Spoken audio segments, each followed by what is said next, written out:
ପୂର୍ବରୁ ଗୋଟିଏ ପରମ୍ପରା ରହିଛି, ଯାହାକି ଚାଷୀ ଭାଇ ଚାଷ କରୁଥିବା ସମୟରେ ଆମର ଚାଷୀ ଭଉଣୀମାନଙ୍କୁ ଧାନ ରୋଇବା ଗୀତ ଓ ଦାଇବା ଗୀତ ହଳ ଚାଷ କାମ କରି କରି ଗୀତ ଗାଇଥାନ୍ତି।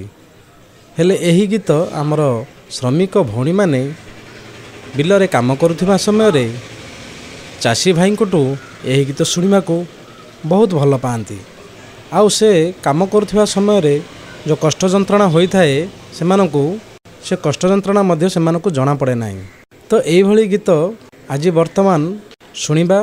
ଜଣେ ଆମର ଚାଷୀ ଭାଇ ଗୀତ ଗାଇଛନ୍ତି, ଚାଲନ୍ତୁ ଶୁଣିବା ତାଙ୍କ ମୁଖରୁ।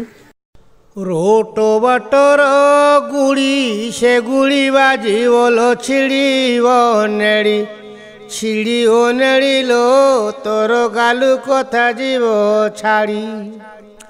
ଆମ୍ବ ଗଛ ଆବୁ ଆବୁ ଯଦି ହୋଇଥିବୁ ରେ ପିଲାର ବାବୁ, ପିଲାର ବାବୁରେ ଜାତେରେ ଦେଖାଇ ନେବୁ।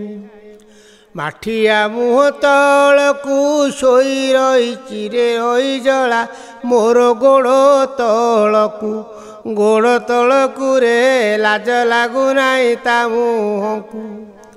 ପାଚେଲା ଲଙ୍କା ମରିଚ କଲିକତାରୁ ଟଙ୍କା ହେନା ତ କେତେ ଆଣିଛ, କେତେ ଆଣିଛ ଏ କରିବା ହୋଲି ଖରଚ। ହୁଙ୍କାର ଉଠିଲା ରଣା ଉଠି ବାଙ୍ଗିରି ଲୋ ପିଇବୁ ପଣା, ପିଇବୁ ପଣା ଲୋ କେଶ ବନ୍ଧା ଚାରିଅଣା। କୁହରେ ପଡ଼ିଲା ଇଟା ଡେଙ୍ଗେଇ ଗୋଡ଼େଲୋ ସରୁ ଅଳତା, ସରୁ ଅଳତା ଲୋ ତତେ ଘେନି ଯିବି କଲିକତା। ବାଉଁଶ ପତର ବେଣୀ ବେଣୀ ପାରୁଥିଲୁ ଲୋ ସୁବର୍ଣ୍ଣ ରାଣୀ, ସୁବର୍ଣ୍ଣ ରାଣୀ ଲୋ ଆଠଗଡ଼ ବାଉରାଣୀ। ଧାନରେ ମାଣ୍ଡିଆ ମିଶୁ ସରୁ ସରୁ ସାତେଲ ବନ୍ଦିଆ ବସୁ, ବନ୍ଦିଆ ବସୁ ଲୋ ସାହୁକୁ ସୁନ୍ଦର ଦିଶୁ। ମଇଁଷି ପିଠିରେ ଜୋକ ସାହୁକି ଜାଣିବ ଏ ମୂଲିଆ ଦୁଃଖ, ମୂଲିଆ ଦୁଃଖ ଏ ଛତା ଟେକି ବେଳ ଦେଖ। ପୋଟଲ ମୂଳର ମାଟି କେତେ ଗୀତ ଗାଇଲୁ ରେ ଗଙ୍ଗା ଛତିଆ ପାଟି, ଛତିଆ ପାଟିରେ ତ ତଣ୍ଟି ନଳା ଯିବ ଫାଟି। ସେହିଭଳି ହଳିଆ ଗୀତ ମଧ୍ୟ ରହିଛି, ଆସନ୍ତୁ ଶୁଣିବା ସେହି ହଳିଆ ଗୀତ। ମଲା ମନନ୍ତ ପଚାରଇ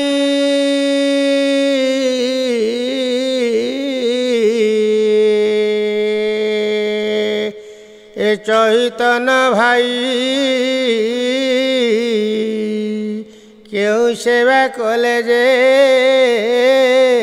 କେଉଁ ଫଳ ପାଇ। ହର ଗୋଡ଼ ଗୋଡ଼ ଗୋଡ଼ ବା ମଲା ମାତା ସେବା କଲେ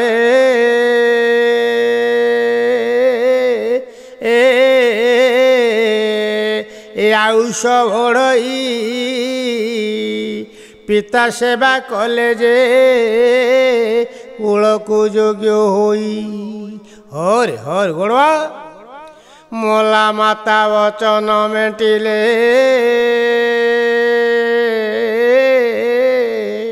ଏ ଆୟ କ୍ଷୟ ହୁଏ,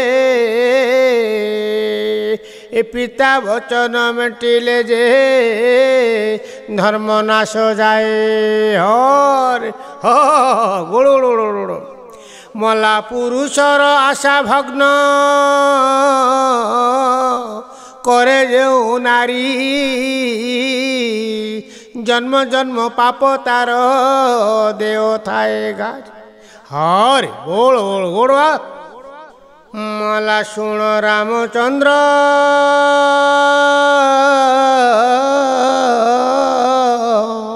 এ ব্রজ তো নই, ত্রেতায়া যুগর যে চরিত এই। মলা অযোধ্যা দেশে